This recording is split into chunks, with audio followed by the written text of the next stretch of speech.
Shalom, apa kabarnya Bapak Ibu, saudara-saudari yang terkasih dimanapun berada? Kiranya dalam keadaan sehat dan sukacita selalu di dalam Tuhan ketika beraktivitas di dalam kehidupan sehari-hari. Firman Tuhan yang akan saya bawakan, yang akan saya sampaikan adalah khotbah pada Minggu 7 Maret 2021. Sebelum saya membacakan teksnya, terlebih dahulu kita bersatu di dalam doa. Damai sejahtera Allah yang melampaui segala akal, itulah kiranya yang menerangi hati dan pikiranmu untuk mendengarkan firman Tuhan. Dalam Kristus Yesus Juru Selamat dunia. Amin. Firman Tuhan pada Minggu 7 Maret 2021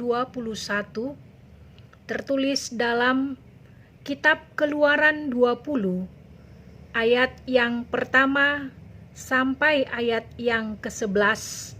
Demikianlah bunyi firman Tuhan. Ke-10 firman. Lalu Allah mengucapkan segala firman ini.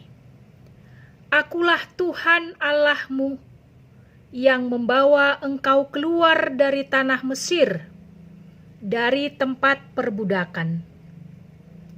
Jangan ada padamu Allah lain di hadapanku. Jangan membuat bagimu patung yang menyerupai apapun yang ada di langit di atas, atau yang ada di bumi di bawah, atau yang ada di dalam air di bawah bumi.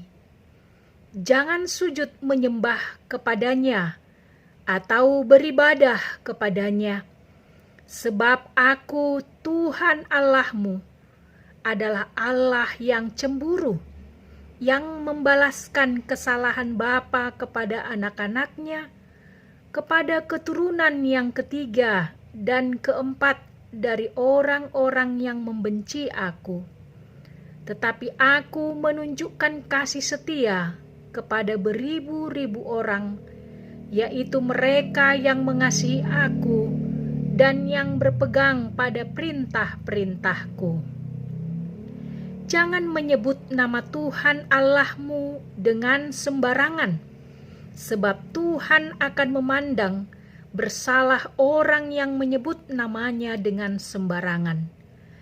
Ingatlah dan kuduskanlah hari Sabat. 6 hari lamanya engkau akan bekerja dan melakukan segala pekerjaanmu. Tetapi hari ke-7 adalah hari Sabat Tuhan Allahmu. Maka jangan melakukan sesuatu pekerjaan, engkau atau anakmu laki-laki, atau anakmu perempuan, atau hambamu laki-laki, atau hambamu perempuan, atau hewanmu, atau orang asing yang di tempat kediamanmu. Sebab 6 hari lamanya Tuhan menjadikan langit dan bumi, laut dan segala isinya, dan Ia berhenti pada hari ke-7. Itulah sebabnya Tuhan memberkati hari Sabat dan menguduskannya. Demikianlah pembacaan firman Tuhan. Saudara-saudari yang terkasih, adapun yang menjadi tema di dalam khotbah Minggu tanggal 7 Maret adalah mengasihi Allah. Jika kita membaca sejarah perjalanan bangsa Israel setelah keluar dari pembuangan Mesir, banyak tanda ajaib, banyak tanda mujizat yang dilakukan Allah untuk umat Israel. Banyak pertolongan dan bentuk penyertaan yang diberikan Allah untuk bangsa Israel. Misalnya, ketika Allah mendatangkan 10 tulah di Mesir agar Firaun membebaskan bangsa Israel. Ketika mereka dalam perjalanan, Allah memberi mereka roti manna yang turun dari sorga, memberi minum ketika haus, bahkan perbuatan ajaib untuk menolong bangsa Israel, yaitu ketika menyeberangi Laut Teberau. Dan masih banyak lagi untuk penyertaan Allah bagi bangsa Israel. Tentu itu karena Allah sungguh mengasihi bangsa Israel. Lalu apa respon bangsa Israel? Apakah bangsa Israel menunjukkan kasih yang sama kepada Allah yang mengasihi mereka? Ternyata sikap bangsa Israel selalu berubah-ubah. Kadang dengan cepat mengatakan akan setia kepada Allah, namun cepat juga mengeluh, bahkan cepat meninggalkan Allah dan membuat patung untuk disembah.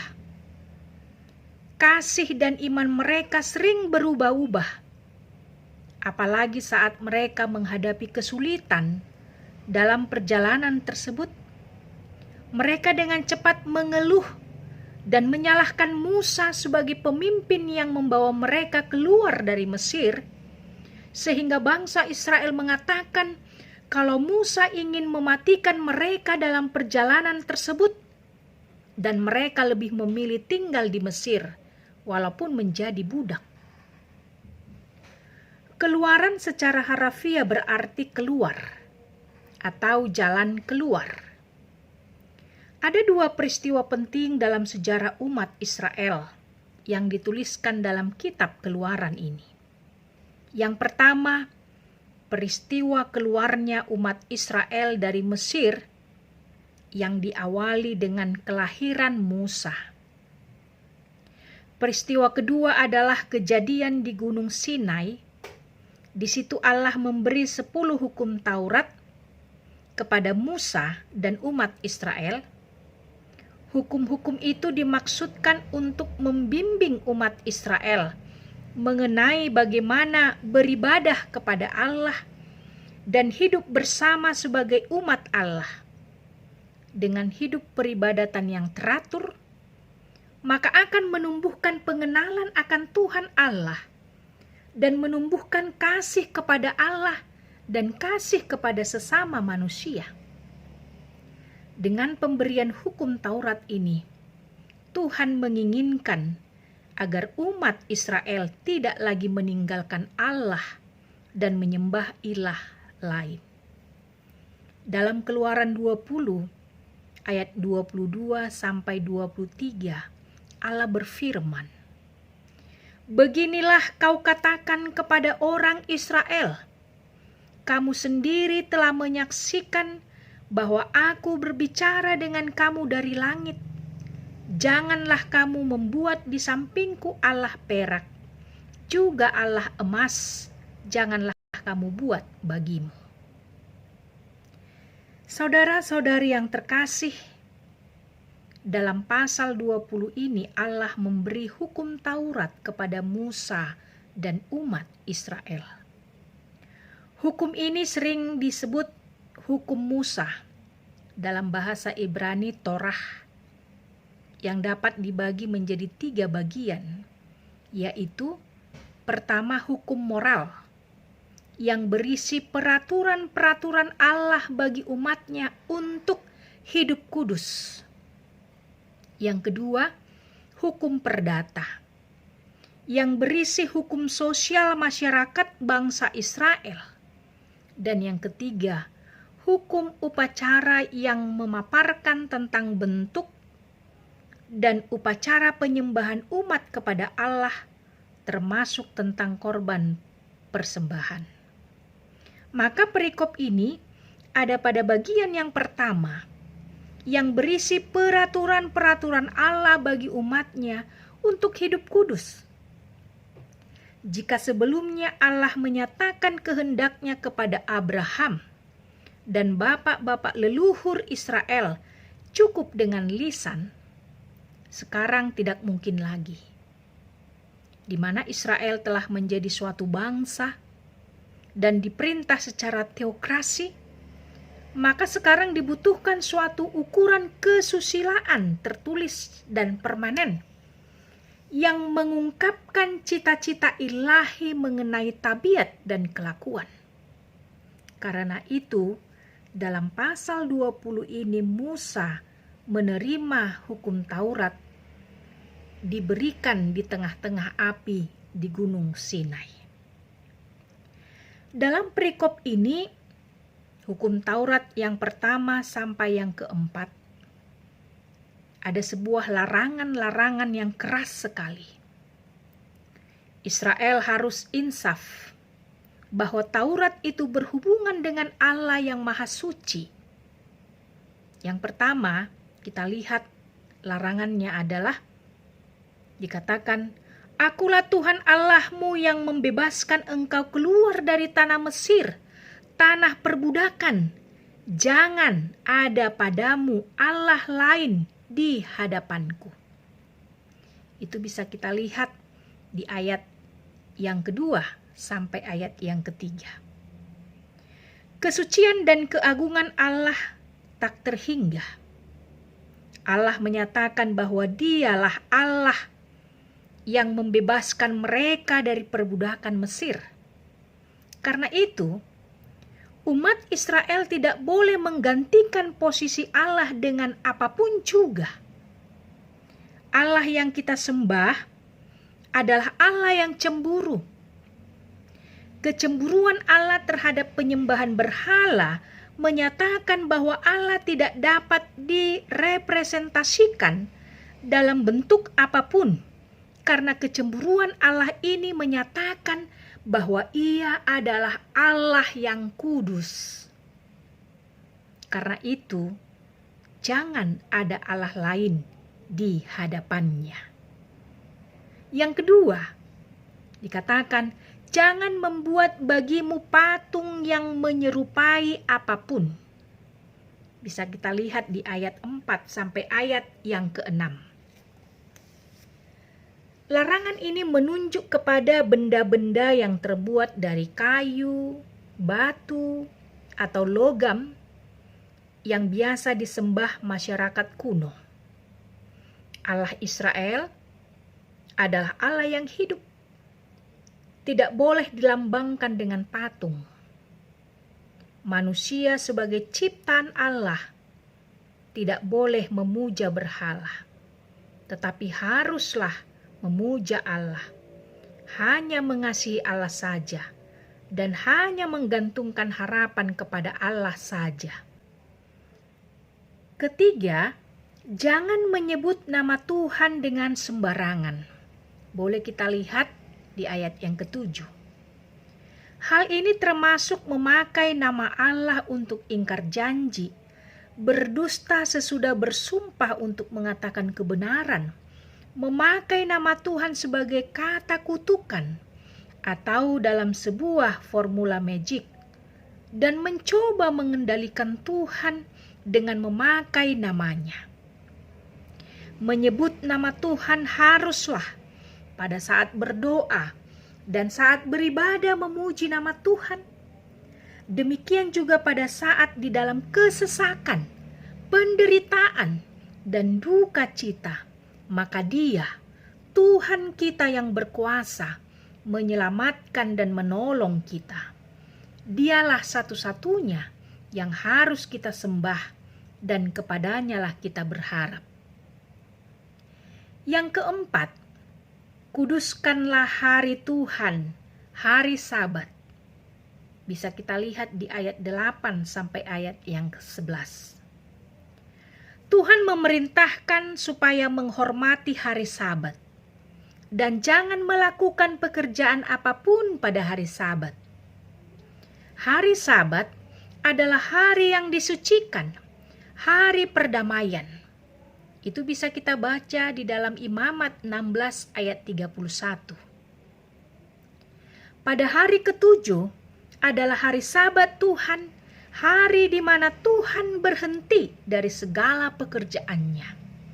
Sedangkan pada hari yang pertama sampai ke-6, Tuhan bekerja menciptakan langit, bumi, laut, dan segala isinya. Bapak Ibu yang terkasih, Kita pasti sudah sering mendengar bahwa Allah mengasihi kita. Namun apakah kita sudah mengasihi Allah seperti Allah mengasihi kita? Melalui perikop ini, ada pesan yang mau disampaikan kepada kita. Yang pertama, Allah tidak menginginkan umatnya menganut politeisme atau menyembah banyak Allah. Allah tidak menginginkan kita menggantikan posisi Sang Pencipta untuk disembah, sehingga kita bergantung kepada jabatan atau karir, kekayaan, kekuasaan, atau benda-benda lain, bahkan teknologi dan pengetahuan. Padahal semuanya itu adalah bersifat sementara. Jangan kita bersandar kepadanya. Pada Minggu Okuli, kita diajak untuk mengarahkan mata kita tetap terarah kepada Tuhan Allah dan mengasihinya dengan segenap hati, segenap jiwa, segenap akal budi, dan segenap kekuatan kita. Yang kedua, betapa Allah menginginkan kita hidup di dalam keseimbangan dan bisa mengatur waktu dengan bijak, agar kita bisa mengasihi Sang Pencipta dengan segenap hati, jiwa, akal budi, dan segenap kekuatan kita. Yang kedua, betapa Allah menginginkan kita hidup di dalam keseimbangan dan bisa mengatur waktu dengan bijak, agar kita bisa mengasihi Sang Pencipta dengan segenap hati, jiwa, akal budi, dan segenap kekuatan kita. Kerja pastilah ada batasnya. Kita bekerja pada hari Senin sampai hari Jumat, lalu hari Sabtu sebagian orang memakainya hari untuk keluarga, dan pada hari Minggu untuk Tuhan. Pada hari Minggu, hari kemenangan Yesus Kristus yang bangkit, kita diajak untuk bersekutu dengan Tuhan Allah. Dan Tuhan Yesus pun mengundang kita. Dalam Matius 11 ayat 28, Tuhan Yesus berkata, "Marilah kepadaku semua yang letih lesu dan berbeban berat, aku akan memberi kelegaan kepadamu."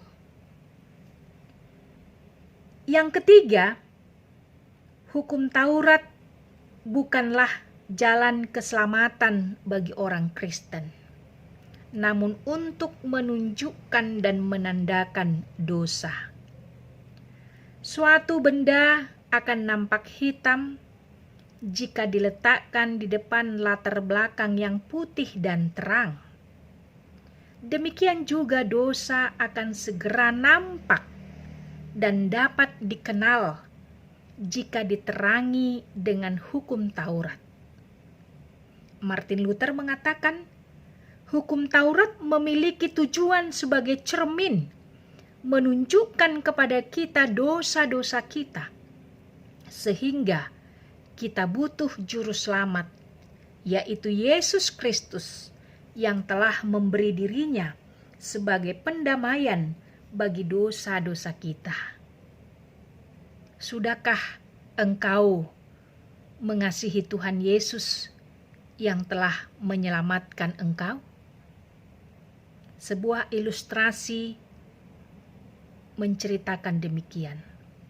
Pada suatu hari, ada seorang Kristen yang bertemu dengan Tuhan Yesus. Ketika dia bertemu Tuhan, dia bertanya kepada Tuhan, apa yang harus dia lakukan untuk mengasihi Tuhan? Lalu Tuhan Yesus menjawab, "Pikullah kuk salib ini dalam setiap perjalananmu."